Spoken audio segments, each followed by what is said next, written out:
Good morning my dear students. हम लोग पढ़ रहे थे सुमित्रा नंदन पंत जी द्वारा रचित जो हमारी कविता है वे आँखें नामक कविता का हम लोग अगला जो पद है उस पद का हम लोग अध्ययन करेंगे। बिना दवा के आपकी पुस्तक में दिया हुआ है, आप वहाँ से देख करके इस कविता को पढ़ सकते हैं। देखिए पेज नंबर 149 दिया हुआ, देखिए पेज नंबर 149 पे यह दिया हुआ है। बिना दवा दर्पण के घरनी, स्वर्ग चली आँखें आती भर। देख रेख के बिना दुधोही, बिटिया 2 दिन बाद गई मर। घर में विधवा रही पतोहू, लक्ष्मी थी यद्यपि पतिघातिन। पकड़ मंगाया कोतवाल ने, डूब कुएं में मरी एक दिन। तो इतना सबसे पहले हम लोग पढ़ते हैं, 2 पैराग्राफ 2 पद जो है हम लोग पढ़ते हैं। पहला आप सबसे पहले संदर्भ पढ़िए। संदर्भ में आप संदर्भ जैसे पूर्ववत था उसी तरह से आप लिखेंगे। प्रस्तुत पद्यांश या प्रस्तुत काव्यखंड हमारी पाठ्य पुस्तक आरोह भाग 1 के वे आँखें नामक पाठ से ली गई है। और इसके जो रचयिता हैं वे आँखें नामक पाठ से ली गई है और इसके रचयिता का नाम है सुमित्रा नंदन पंत जी। ठीक है।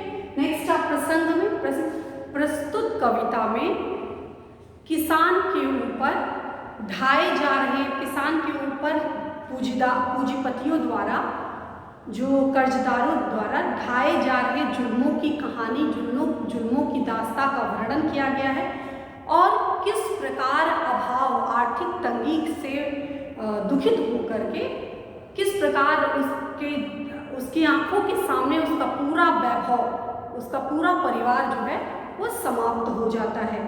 इसके विषय में यानी किसान की जो पीड़ा है उसकी पीड़ा को बड़े ही अच्छे ढंग से कवि ने परिभाषित करने का प्रयास किया है। नेक्स्ट आप व्याख्या में आप देखिए कि व्याख्या में आपको क्या लिखना है। बिना दवा, तो कुछ महत्वपूर्ण शब्दार्थ है जो हम आपके सामने साझा करेंगे। बिना दवा दर्पण के घरनी माने घरनी का अभिप्राय होता है पत्नी।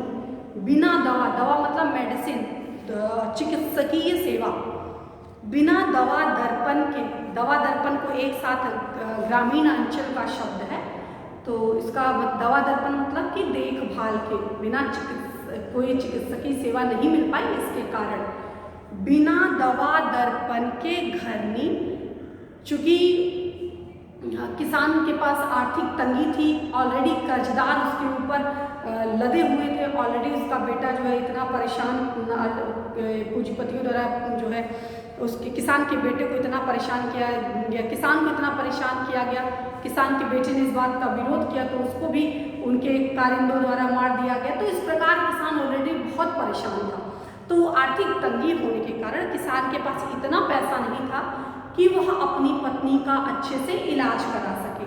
बिना दवा दर्पण के घरनी, किसान के पास अभाव था, आर्थिक तंगी थी, किसी प्रकार का कोई अच्छी व्यवस्था न हो पाने के कारण जो उसकी पत्नी थी, उसकी पत्नी स्वर्ग चली आंखें आती भर। किसान जब उस सुखद दृश्य का अनुभव करता है कि जब उसकी पत्नी थी, उसका खुशहाल जीवन था और एक समय वह जीवन जब वह आर्थिक तंगी के दौर से गुजर रहा था और उसकी पत्नी इस वजह से, उसकी पत्नी की मृत्यु का कारण यह रहता है कि उसके पास पैसा नहीं होता है कि वह अपनी पत्नी की देखभाल कर सके, पत्नी की दवा करा सके। और दवा न करा पाने के कारण, दवा के अभाव में उसकी जो पत्नी थी उसकी पत्नी का स्वर्गवास हो गया। दवा के अभाव में चिकित्सकीय सेवा समय पर नहीं मिल पाई, इसकी वजह से दवा के अभाव में उसकी जो प्राण प्रिया पत्नी थी उसका देहावसान हो गया। देख रेख के बिना, देख रेख मतलब देखभाल, देख रेख के बिना, देखभाल के अभाव में दूध मुही ऐसी बच्ची जो दूध पर, जिसका जीवन जो है दूध पर ही निर्भर हो, यानी बहुत छोटी बच्ची, पालिता की पुत्री जो थी बहुत छोटी थी। देख रेख के बिना दुधमुही बिटिया 2 दिन बाद गई मर। और हृदय विदारक घटना जो है कवि प्रस्तुत हमारे सामने जो है उसकी झांकी प्रस्तुत करते हुए कहते हैं, उसका शब्द चित्र खींचते हुए कहते हैं कि देखिए किस प्रकार जो है दूध ना मिल पाने के कारण उसकी माँ का स्वर्गवास हो गया और 2-3 दिन के अंदर ही दुधमुही बच्ची, दूध पीने वाली बच्ची जो है वो भी चल बसी। कोई देखभाल करने वाला नहीं था, कोई देख रेख करने वाला नहीं था, पालन पोषण करने वाला नहीं था। उस देख रेख के अभाव में दुधमुही बच्ची भी स्वर्ग से धार गई, वो भी मर गई। घर में विधवा रही पतोहू, और घर में जो थी एक अभी बच्ची थी, घर में विधवा रही पतोहू। पतोहू माने पुत्र वधू, पतोहू का अर्थ क्या होता है? पुत्र वधू। घर में विधवा रही पतोहू, घर में जो है एक पतोहू थी, पुत्र वधू थी जो विधवा हो चुकी थी। क्यों? क्योंकि जो पूंजीपति कर्जदार थे कारिंदों के द्वारा, उनके पालित गुंडों के द्वारा उनके पुत्र का, किसान के पुत्र को मार दिया गया था, तो उसकी पुत्र वधू क्या हो चुकी थी? विधवा हो चुकी थी। घर में विधवा रही पतोहू, उसकी पतोहू जो थी वो विधवा थी। लक्ष्मी थी, जब वो आई थी तो बड़े ही किसान उस दृश्य को जब सोचता है तो उसकी आंखें भर जाती हैं कि वह जब आई थी तो उसका कितना स्वागत सत्कार किया गया था। ऐसी मान्यता थी कि ये लक्ष्मी है, इस साक्षात लक्ष्मी के कदम हमारे दरवाजे पर पड़े हैं। लक्ष्मी थी यद्यपि पतिघातिन, समाज की नजरों में यद्यपि थी तो वो लक्ष्मी, लेकिन वो क्या थी? पतिघातिन, पति को मारने वाली थी।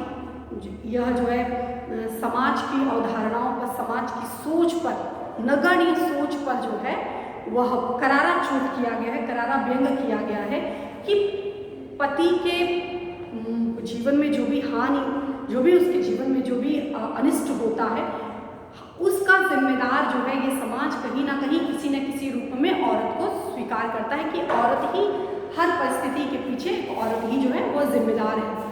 तो समाज की नजरों में वह पतिघातिन थी, पति को मारने वाली थी कि इसके रहते ही ये उल्टा है, इसके रहते ही इसका पति जो है वो मर गया, तो उसमें इसका भी दोष, पति के मृत्यु का भी दोष गांव वाले, समाज वाले उसकी पत्नी पर मरते थे। इसीलिए किसान वह सोच करके रोता है कि यद्यपि वो जो मेरी बहू जो है वह लक्ष्मी है, लक्ष्मी की साक्षात अवतार है, उसके कदम मेरे लिए बहुत थे, शुभ थे, लेकिन समाज की नजरों में वो क्या है? पतिघातिन है, पति की हत्यारिणी है, पति को मारने वाली है। अब मात्र वही एक बची थी, पकड़ मंगाया कोतवाल ने, लेकिन जो उसका भाग्य है, उसका भाग्य उससे भी ज़्यादा कहीं हठी है, उसका जीवन और भी कष्टपूर्ण है। पकड़ मंगाया कोतवाल ने, कोतवाल पुलिस जो कर्मी था, पुलिसकर्मी ने उसको बुलाया बार बार कि उसकी मृत्यु, उसके पति की मृत्यु कैसे हुई, क्या कारण था, कौन कौन लोग जिम्मेदार थे। इन्हीं सभी प्रश्नों के उत्तर ढूंढने के लिए कोतवाल उसको कोतवाली में बार बार बुलाता था और बार बार उससे प्रश्न किया करता था। पकड़ मंगाया कोतवाल ने डूब कुएं में मरी एक दिन, लेकिन क्या हुआ? अंत में एक दिन क्या हुआ? कोतवाल ऐसे ही अनावश्यक प्रश्न पूछता रहता और एक दिन तो कोतवाल ने शर्मसार ही कर दिया, अपने वर्दी को दागदार ही कर दिया, उसके साथ कुकृत्य कर दिया, उस महिला के साथ, उसकी पुत्र वधू के साथ जो है वो कुकृत्य कर दिया, जिसकी वजह से वो लज्जा से शर्म के मारे वह नदी में जाकर के क्या हुई? डूब कुएं में मरी एक दिन। कोतवाल ने उसके साथ जबरदस्ती की, उसके साथ शोषण किया, उसका शारीरिक मानसिक शोषण किया, तो इसकी वजह से वह पूरी तरह से शर्मसार हो गई और उसने अपने उस परिस्थिति के सामने घुटने टेक दिए और जाकर के कुएं में जाकर के आत्महत्या कर ली। तो इस प्रकार किसान की आंखों के सामने एक एक करके उसका खेत, उसकी हरियाली, उसके जीवन का सुख वैभव, उसका इकलौता प्राण से प्रिय पुत्र, उसकी पत्नी, उसकी पुत्र वधू, उसकी बिटिया, सब कुछ एक एक करके उससे हाथ से छीनता चला गया, जिसको देख करके जो है जो किसान को अत्यधिक जो है पीड़ा होती है। और कवि ने किसान के दुख को बड़े ही उसकी मर्म व्यथा को, उसकी करुणा को बड़े ही अच्छे शब्दों में, बड़े ही अच्छे ढंग से उसको अभिव्यक्त करने का प्रयास किया है कि किस प्रकार जो है किसान का जीवन, एक समय उसकी आंखों में सुख वैभव था, एक अपना स्वाभिमान था, उसका जीवन था, एक आनंद था, और कैसे कैसे कैसे कैसे उसका जीवन जो है, उसके जीवन में अभाव आ गया, उसके जीवन में आर्थिक तंगी आ गई, उसका जीवन जो है किस प्रकार कठोर था। विधाता ने भी उसके किसान के साथ निर्ममता करने में किसी प्रकार की परहेज, किसी प्रकार का जो है दया दृष्टि नहीं दिखाई। इसी से संबंधित यह जो है इस पद में बताया गया है। तो इस प्रकार संदर्भ, प्रसंग, व्याख्या को हमने विस्तार किया। फिर अब हम आगे पढ़ेंगे काव्यगत सौंदर्य। काव्यगत सौंदर्य में फिर वही चीजें कि भाव सौंदर्य और शिल्प सौंदर्य। भाव सौंदर्य में आप क्या लिखेंगे? भाव सौंदर्य में प्रस्तुत कविता में कवि ने किसान के जीवन से जुड़ी हुई विभिन्न घटनाओं को, उसकी पत्नी के देहांत को, उसकी पुत्री के देहांत को, उसकी पुत्र वधू के साथ जो जो भी घटनाएं हुई, उस सभी घटनाओं का उस बड़े ही अच्छे ढंग से उन हृदय विदारक घटनाओं को बड़े ही अच्छे ढंग से कवि ने बताने का प्रयास किया है। तो यह इस प्रकार हो जाएगा। फिर आप जो है समाज के ऊपर करारा व्यंग किया है। कवि ने समाज के ऊपर करारा व्यंग किया कि किस प्रकार स्त्री के प्रति जो समाज की सोच है, यद्यपि समाज जो है प्रगतिशील है, पढ़ा लिखा है, लेकिन फिर भी जो है समाज की सोच महिलाओं के विषय में अभी भी उसी से दबी कुचली नगण्य सोच अभी भी लोग रखने वाले लोग रखते हैं। इसके साथ साथ जो हमारी राजनीति व्यवस्था या फिर जो कोतवाल की जो भूमिका है, उसके विषय में भी कि लोगों को किस प्रकार अनावश्यक रूप से टॉर्चर किया जाता है। अनावश्यक लोग, जो दोषी नहीं भी होता है, उसको भी बार बार बुला करके उसको मानसिक रूप से, शारीरिक रूप से प्रताड़ना दी जाती है। इसके साथ साथ आप सिर्फ सौंदर्य में लिखेंगे सरल, सहज, भावानुकूल भाषा का प्रयोग किया गया है। जिन शब्दों का कवि ने चयन किया है वो सभी शब्द क्या है? चित्रात्मकता से युक्त है, ओतप्रोत है। और दवा दर्पण, तो उसमें ग्रामीण अंचल के शब्दों, घरनी ग्रामीण अंचल के शब्दों का प्रयोग किया गया है। देख रेख, दुधमुही, अनुप्रास अलंकार का प्रयोग किया गया है। इस प्रकार जो है कई ऐसे शब्द हैं। लक्ष्मी थी यद्यपि पति घातिन, तो इस प्रकार अनुप्रास अलंकार का प्रयोग किया गया है। तो इस तरह से कवि ने अपने हृदय की भावनाओं को, किसान की व्यथा को अभिव्यक्त करने का प्रयास किया है। सो नेक्स्ट जो है हम लोग नेक्स्ट क्लास में पढ़ेंगे। इससे संबंधित कुछ महत्वपूर्ण प्रश्न बनते हैं, उन प्रश्नों के विषय में हम जो है अध्ययन करेंगे। सबसे पहला प्रश्न ये बनता है कि किसान की पत्नी की मृत्यु किस प्रकार हुई? तो किसान के पत्नी की मृत्यु दवा के अभाव में, देखभाल के आर्थिक तंगी के कारण किसान के पत्नी की मृत्यु हुई, यानी दवा के अभाव में मृत्यु हो गई। किसान की आंखें किस बात पे भर आती हैं?